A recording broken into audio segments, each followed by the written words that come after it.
예배들 어떠셨습니까?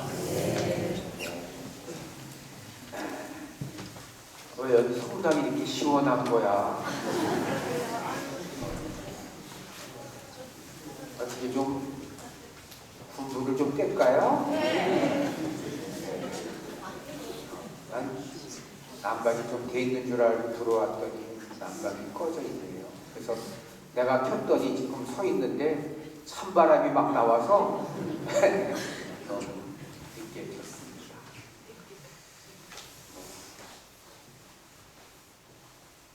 대신에 강론 아주 짧게 하겠습니다.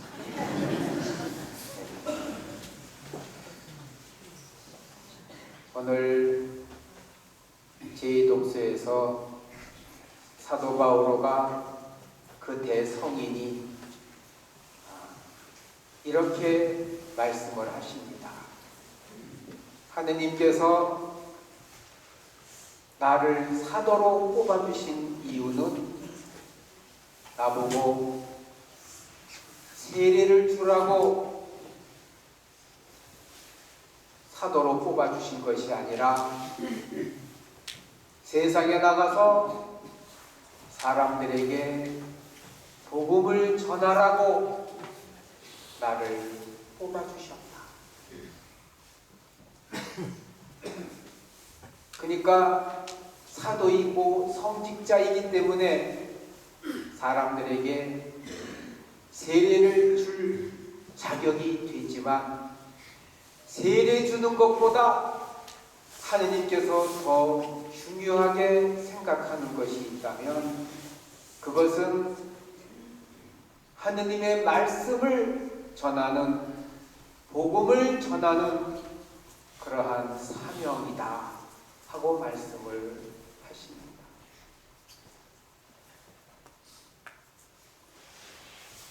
그렇다고 세례가 무의미하다는 건 아니죠. 그러나 여러분들 분명한 것은 세례를 받았다고 구원받는 것은 아닙니다. 어떤 사람들은 세례를 받으면 그걸로 자신의 모든 의무는 끝나고 세례를 받았기 때문에 나는 무조건 세례를 구원을 받을 수 있다라고 생각을 하겠지만 구원을 받는 그 많은 일 중에 한 수단에 필요한 것, 불과한 거죠.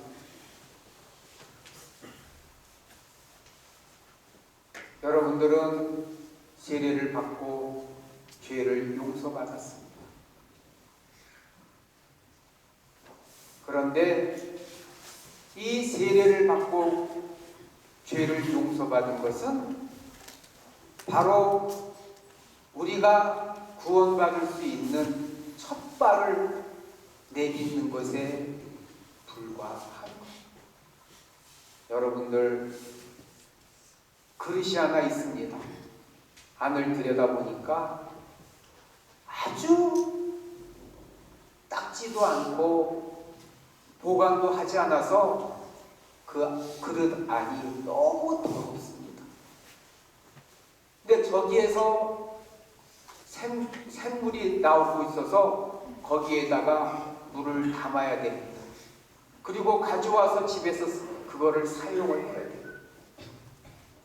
여러분 그러려면은 더러운 그릇을 어떻게 해야 되겠습니까? 마땅히 세척을 해야 되겠죠. 깨끗하게 닦아야 됩니다.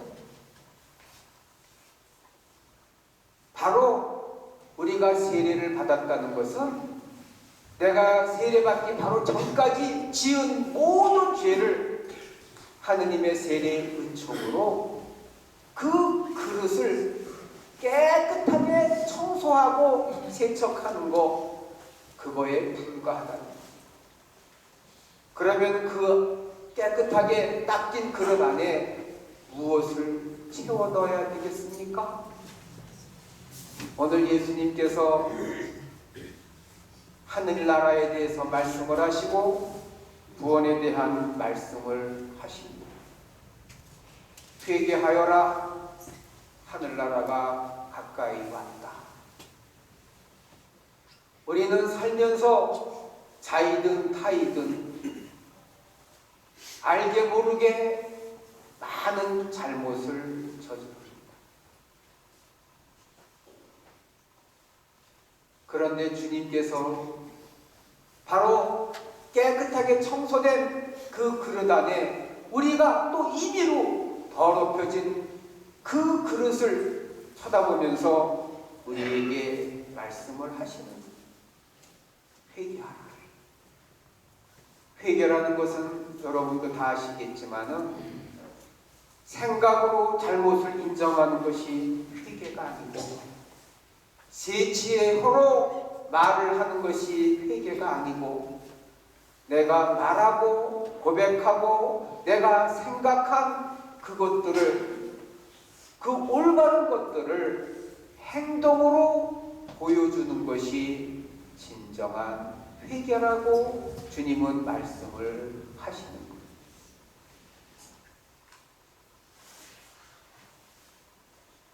회개하는 사람이 바로 구원된다고 하는 사실을 주님께서 분명히 말씀을 하시는 거죠. 저를 비롯해서 여기에 계시는 우리 여러분들 다 죄가 있습니다. 그러나 그 죄가 있는 상태에서 그냥 요식행위로 기계적으로 형식적으로 고백을 하고 그렇게 자기를 속이고 하느님을 속이는 그러한 행위가 과연 나중에 주님 앞에 섰을 때 용서받을 수 있고 구원받을 수 있겠는가? 오늘 저는 예수님의 말씀에 귀를 기울입니다. 형제자매 여러분, 우리는 살면서 많은 사람을 만나면서 미워하는 사람이 있습니다.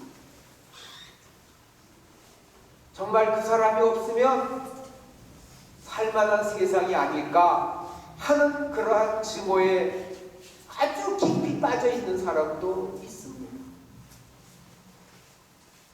그 사람을 도무지 용서할 수 없다고 저한테 말하는 사람도 있습니다. 그러나 예수님께서 우리가 지은 죄를 용서하지 않으면 우리들 중에 살아남을 사람 아무도 없습니다. 여러분 그동안에 고해성사 몇 번 봤습니까? 한 5번 보셨어요? 한 10번 보셨습니까? 셀 수 없이 봤습니다. 그런데 여러분 셀 수 없이 볼 때마다 하느님께서 족보를 다셨습니까? 여러분들이 잘못했다고 말씀드릴 때 하느님께서 용서를 하지 않은 적이 있으셨습니까? 한 번도 없습니다. 내가 그토록 많은 잘못을 했는데도 하느님은 사랑으로 인내로 내가 스스로 회개하고 올바르게 살 때까지 기다려 주시는 것. 그게 사랑입니다. 예수님께서 하느님께서 그렇게 해주신 것은 나에게 너에게 잘못한 사람에게 대해서도 내가 너에게 한 것처럼 내가 너에게 자비를 베푼 것처럼 내가 너에게 용서를 한 것처럼 내가 너희에게 끝없는 사랑을 보여준 것처럼 내 형제에게도 내가 한 것처럼 그렇게 본을 보이라고 주님께서 기회를 주셨다는 것을 우리가 기억을 해야겠죠. 그래서 예수님께서 복음에서 하느님께서 자비를 베푸신 것처럼 너희들도 너에게 잘못한 사람들에게 자비를 베풀라고 말씀을 하십니다. 형제자매 여러분, 세례는 시작에 불과하고 우리들의 회개는 내가 눈을 감는 그 순간까지 계속 이어져야 한다는 사실. 그래서 여러분들 이 회개를 생각할 때 막연하게 생각하지 마시고 여러분들이 지은 죄들 중에 가장 먼저 내가 고칠 수 있고 바꿀 수 있는 것부터 생각을 하시고 그것부터 하나하나 실타래 풀어가듯이 그거를 풀어나가는, 그래서 나중에 주님 앞에 섰을 때 주님 제가 비록 죄가 많지만 평생 사는 동안 제 죄를 진심으로 뉘우치고 회개하고 생활을 바꿔서 오늘에 이르게 됐습니다. 주님 저에게 자비를 베풀어 주십시오. 더 큰 사랑으로 저의 모든 죄를 용서하여 주십시오 하고 이렇게 말씀드릴 수 있는 우리가 되도록 끊임없는 회개와 기도와 노력을 해야 되겠습니다. 주님께서 주시는 평화가 여러분 가정에 충만하시기를 기원합니다. 성부와 성부